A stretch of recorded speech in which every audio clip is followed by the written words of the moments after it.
So I recently watched the latest episode of South Park, the vaccination special, and toward the end of the episode, the four primary characters were discussing some ways to share time with each other because their views have become so different, and they were talking about how they would share their time together with Kenny. And Cartman comes up with all these schedules, and I really like that part of the episode because that kind of reminds me of how I've been handling intermittent fasting this past year. I had all sorts of schedules to kind of fit my fasting into whatever I was doing at the time. So I thought I would make this video to be Cartman for a second and talk about different fasting schedules that I did. Now, early on in the pandemic, when I was totally out of work, I had a 16-9 schedule, if you could believe it, where my days were 25 hours long, so I would go a little bit later and later every day. And I liked it because it allowed me to go on a 16-hour fast while still giving me 9, sometimes 10 hours to eat. Of course, once I had a lot more remote work, that didn't work so well anymore, and I was forced. Initially, I did a 15-9, and then I stretched it back out to a 16-8. Routine.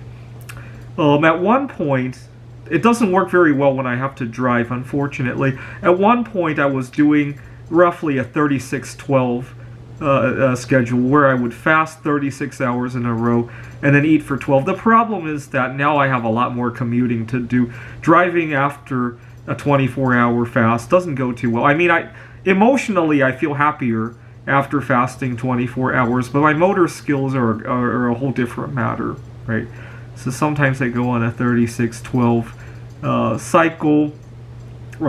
There's variations of that as well. If things are flowing very well, sometimes it's a 40/8 schedule. Other times it's more like a 28/20 schedule. I had hoped.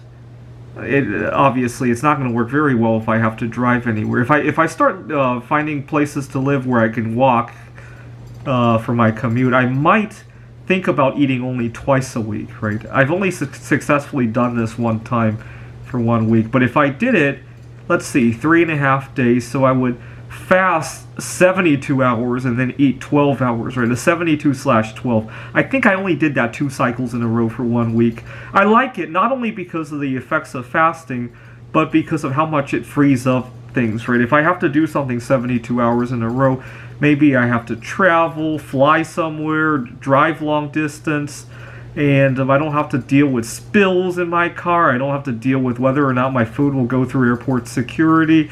I have to deal with language barriers and looking for food. It just, not having to eat really frees up your capacity, if you will. It's hard to explain unless you give it a try. Anyways, thought I would elaborate on some schedules. Sometimes I also do polyphasic sleeping, where I'm sleeping every 12 hours instead of every 24. I tend to do well there. The main problem with that is that a lot of people, especially on YouTube, love to tout the benefits of polyphasic sleeping, and I agree there. There are a lot of physical and emotional benefits, but one thing they never bring up is how do you keep your train of thought, right? As a software engineer, I lose a lot every time I sleep and wake, right? And I'm just curious, how do you keep your train of thought on a polyphasic sleep schedule? That's the only gap that I have not answered. Otherwise, it would be perfect for me.